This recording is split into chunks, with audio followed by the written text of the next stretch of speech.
So I'm jumping around in the biblical text today as we gather in this month, as we celebrate African American History Month. We are looking this month at the concept of roots and wings. It occurs to me that we don't often point out where in the Bible the truth is that our faith is grounded and fed and rooted in the continent of Africa.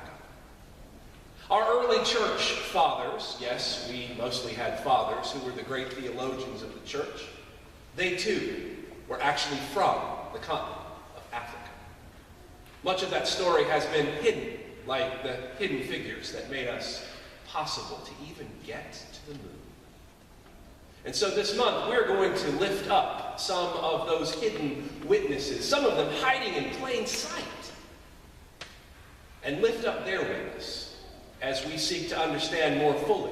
What does it mean to have wings and roots that are rooted not in a European religion, but one that was birthed and nurtured and grown in continents now where we're looking to keep people from being part of this nation?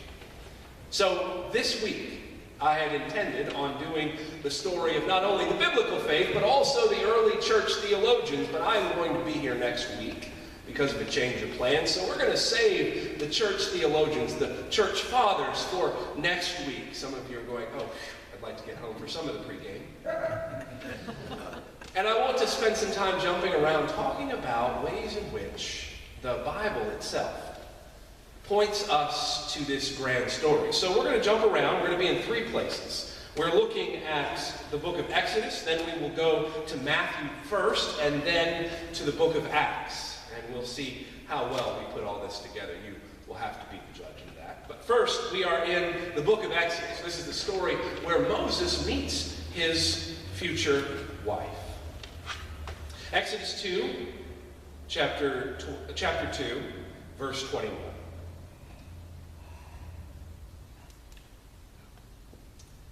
Moses agreed to stay with Jethro, and the man gave Moses his daughter Zipporah in marriage. She bore him a son, and he named him Gershom. And he said, I have been an alien residing in a foreign land. I'll say more about that in a moment. And then, in the Gospel of Matthew. And now, after the wise Magi had left, an angel of the Lord appeared to Joseph in a dream and said, Get up, take the child and his mother and flee to Egypt and remain there until I tell you. For Herod is about to search for the child to destroy him. Then Joseph got up, took the child and his mother by night, and went to Egypt, and remained there until the death of Herod. This was to fulfill what had been spoken through the Lord through the prophet. Out of Egypt I called my son. And then from the book of Acts, one short verse, chapter 8, verses 27. So Philip got up and went, and now there was an Ethiopian eunuch, a court official of Candace, the queen of the Ethiopians, in charge of her entire treasury. He had come to Jerusalem to worship. This is the word of the Lord. Amen. Thanks be to God. The rest of that story you might remember is that the Ethiopian eunuch is then baptized and goes back and proselytizes an entire nation. I start this morning with a simple concept that we all know well. It's the fact that at the end of the day, what we know for certain is that race is a social construct. In other words, there's nothing inherent in the color of our skin that makes us biologically different. But we also know that the history of this country and this world says it certainly has made a difference. Because we are social creatures, and because this story, the story of the United States, is the story of the color line, we have to stop and recognize that Black history, African American history, it is our story. So what does that mean for the Church of Jesus Christ? Can't we just get beyond these things?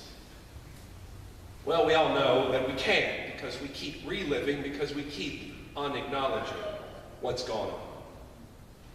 In some ways, in the past, I have spent time focusing on powerful stories of people who have overcome incredible odds in this country, who have made an impression and helped build up this country. Lots of Presbyterians, by the way. In fact, the first black man ever to address both houses of Congress, Henry Highland Garnett, was a Presbyterian minister. I could tell all of those stories again and again, and we will, and we should, and we must. However, the problem with only dealing with this part of our collective history is that somehow we feed into the misguided notion that black history begins and ends with slavery. And that is a loss. It is time that our history classes study the great civilizations of the world and stop ignoring the continent of Africa. The kingdoms and empires that brought forth amazing technology thrived in the continent of Africa, but whitewashing makes it seem as if they were just waiting to be drug over here in chains. And we do the same thing with Christianity. All of the pictures of the early saints throughout all of Europe all look like they might have come from northern Germany. So this time, in this month, we're going to do things a little differently. We're looking at how the African continent has shaped and birthed and formed our Christian faith and even our Reformed faith in the coming weeks. So I want to tell you a story about a time when I was in high school. A friend of mine introduced me to someone who would change my life, even though I never met him. He was a rapper by the name of KRS-One. Some of you might know who that is. If you don't, it's worth getting to know his body of work. He is what's called a self-proclaimed conscious rapper. And the things that I heard from him, I had never heard in school or in church. And I thought, wait, what? I've never been told that. And hence why the name of one of his songs is, Why Is That? Why have you not been told these things? He doesn't answer the question. He doesn't have to. We know why. In many ways, what he has done, what he continues to do, is to pick up the prophetic tradition of our faith, because yes, he is too a follower of Jesus Christ, and to educate people. So in his song, which is entitled You Must Learn, he actually in the middle points to Genesis, quoting chapter and verse, and shows the genealogy of Abraham being traced back to Shem and Ham, who were both black and from the continent of Africa. And says, you can't dispute that. He goes on to point out more of our faith, about the reality of race and our faith. But what's fascinating is I take no issue with his claims. But there are plenty of people who do. Scholars, in fact. Every time you dig into this, scholars are beginning to do backflips. But it shouldn't surprise you, and it didn't surprise me either. Think about it. How often in history historians have done backflips to prove that simply people from the continent of Africa could not have built the pyramids? They couldn't have done that. We couldn't. They can't. Or to say, well, yeah, but they're from North Africa. You've heard this before, right? I'm not the first person to say this, right? And it begins to sound, as I've read through these historians and biblical scholars, that really what they're doing is hiding their racism behind academic jargon. I know, imagine that being a shock. Right? As a way of proving that it is the Europeans through Greece who built the pyramids. Even the Greeks don't believe that. Or it was, in fact, somehow Europeans, they were the ones who were the great pharaohs of Egypt. Really? Historically, again and again, we have sought to downplay the role of people of African descent in developing anything which is positive. Not only will we hide their stories, we'll change the color of their skin and pretend like they're not from where they're from. I'll talk about St. Augustine next week. And when it's undeniable, their response is usually, well, they aren't that dark. They must have had some European in them. That would explain why they did what they did. I wish I was making this up. But you know, I'm not. I can tell by the smiles on lots of folks' face. But here's what's interesting about this. I know that's not a surprise, right? But when we want to exclude people of color, all we talk about is one drop of blood. Did you get that? When we want to lift up, we talk about how, well, yeah, they've got white blood in them. They don't say it that way, I know. But we know what the subtext is. But when we wanted to exclude, beginning in 1908, first time it came up, the one drop of blood rule, man, we'll exclude. So when people start talking about the particular makeup and DNA and how much this influence and how much that influence, we know there's some nefarious stuff at work. So we have to call out the hypocrisy. And this is why we have to reclaim the roots of our faith. The simple truth is, as followers of Jesus Christ who are in the United States, in the North American continent, who look back on a lot of European influence on the ways in which we do church. See, that's the important piece, right? So there's not a right way, there's a cultural way to do church. And ours is pretty European. We have to admit going in that the history, the cultures, the languages of the Bible are foreign to all of us. They aren't ours. We've been invited in. So we can't just simply pick up the Bible and think, Jesus is talking directly to the United States of America. I know people don't do that, but we have to be careful not to do that. The truth of the matter is we're an afterthought. In fact, we're not even a thought in the Bible. We're people who are entering a faith that did not begin with us and was not developed by white folk. It is only by the grace of God and the missionary activity of people of color that we're even sitting here. I could say that again and again, but that's the truth. So when folks say that religion is white folks' religion, we've just been taking it for a long time.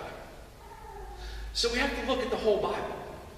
And we could look at all sorts of parts and break it down and have charts and to do this, and I promise, I know that's not what you want to hear. There is good information on this, but let's just talk with one folk in particular. Moses. And I know it's going to come as a surprise to some folks, but he actually didn't look like Charlton Heston. In fact, even in the modern version, I don't know if you've seen this, I hope you haven't, I've heard it's not any good. Gods and Kings, new movie, all about Moses in Egypt, and all the people in the cast are white. Christian Bale did not look like Moses. Moses could not have been white. Now, I know that sounds sort of, well, yeah, of course, why do we have to drill it home? I'll talk about why in a minute. Imagine for a moment Christian Bale living in Pharaoh's house, that white guy. Imagine me living in Pharaoh's house. Someone's going to notice that something isn't right. If Moses was able to hide, or what we might say pass, in Pharaoh's own house, we know. We know that something was up. In the Ethiopian Christian church, and that is a tradition, by the way, that dates back all the way to the founding of Christianity. I'll get to that in a minute. Way older than Presbyterians, by the way. They always show Moses as a man, dark, black skin, curly white hair. I've got some images coming that I have found, and you'll see in the subsequent weeks. But one of the oldest wings of the Christian church upholds that Moses was a dark African man. Moses. Now, I want to say something real quick about Moses' wife. Was a woman by the name of Zipporah who was undeniably dark. She was of the African continent, undeniable. We know that about Jethro, who was a priest. And when the people of Israel start complaining to Moses, this is interesting, right? They pick on his wife for being too dark. We are always figuring out ways to blame and pick on, and it's always going to be the people who are the smaller number with the darker skin, or maybe the lighter skin, whoever it is, we're going to figure out how to scapegoat somebody. Unfortunately, some things never change. But simply lifting up the color of people's skin does not make or prove any point other than to say, oh, but when the church is actively working to shed the bastion, the history, the cultures of white supremacy, which is very much part of the white American church, when we're trying to overcome that, to simply say that Moses was probably black is a radical act. Moses, the very chosen one of God, the bringer of laws, the person for whom the first 5 books of the Bible are attributed to, it is powerful. Just as powerful as a young boy looking up and going, oh, I really can be president too. Images matter. To say to our children, look what your ancestors did. Look who God chose to bring about liberation to those enslaved by the empire. Moses is in your blood. Moses courses through your veins. It is powerful people who course through your veins and are your ancestors. Remember Moses and Zipporah. And then we get to Jesus.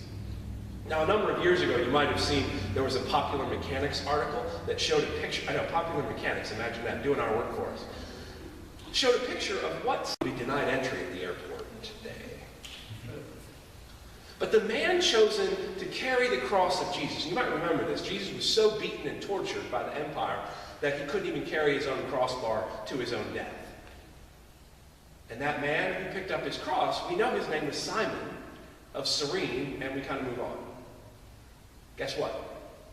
Cyrene is on the African continent. Right there. No one thought twice about including this man who happened to be standing there. When all the disciples fell by the wayside, it is this man of faith who carries the cross of Jesus. And then finally, right, today, the final story that I'm going to share with you, there's plenty more, trust me. The final one today is the very first person to convert to Christianity who was not Jewish by birth, was the Ethiopian eunuch. The very first convert to Christianity was from the sub-Saharan African continent. In fact, not just that, he was one of the household of the Queen of Ethiopia. And we know now today that this man has become the patron saint of the Ethiopian Orthodox Church. Now, these are not surprising things to say. These are not earth-shattering things to say, but they are important because we need to remember that they are our story. They're our story, and we've been invited in. The truth of the matter is the roots of our faith are not simply in what we call in modern-day Israel just there. In fact, most of the folks living in Israel today probably don't look like the folks who were there at the time of Jesus. And those are things that are important to remember because most of our imagery, iconography, all of our history tells us that Christianity is a white and European religion. I have heard people say, why would you join that slave religion? It was just the slaveholders that stole it. Because this faith was birthed in the liberation of enslaved people in Egypt. And it finds its roots in the soil of the African continent. In fact, when we talk about the ways of hospitality,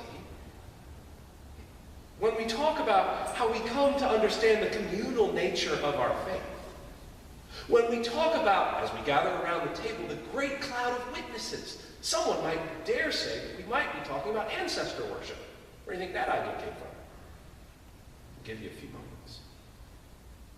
So much of our faith comes from these traditions that, frankly, did not grow out of the European continent. This is a faith that we have been invited into, inherited, to look for those places of liberation. And it is our ancestors. It is our ancestors. Our ancestors of faith from the African continent who have rooted us in the ways of hospitality, in the ways of community building, and who will continue to inform and teach and guide us only if we have ears to hear. And oddly enough, in a few weeks, when we've lost our way, it turns out it is our Reformed brothers and sisters who are people of color, of African descent, who brought us back to the ways of Orthodox faith that began on the African continent itself. So as we gather, remember that this isn't just about Coca-Cola using Dr. King's image to sell more Coke. That this month isn't just about the all sorts of businesses who will talk about Black history so that we can buy more of their product. This is an opportunity for us to reclaim our faith in a way for a world that needs to hear it. In communities that believe somehow that we're just bastions of white European white supremacy. And in order to combat that, we can't be complacent. We have to dig up and listen and to hear the stories of these powerful ancestors, by whether or not they all still course through our veins because we have been baptized in the faith of Jesus Christ. That same one that breaks down all the dividing walls of hostility. That is the faith we share. Let that be our story. And let us reclaim and feed the roots that have brought us to this place.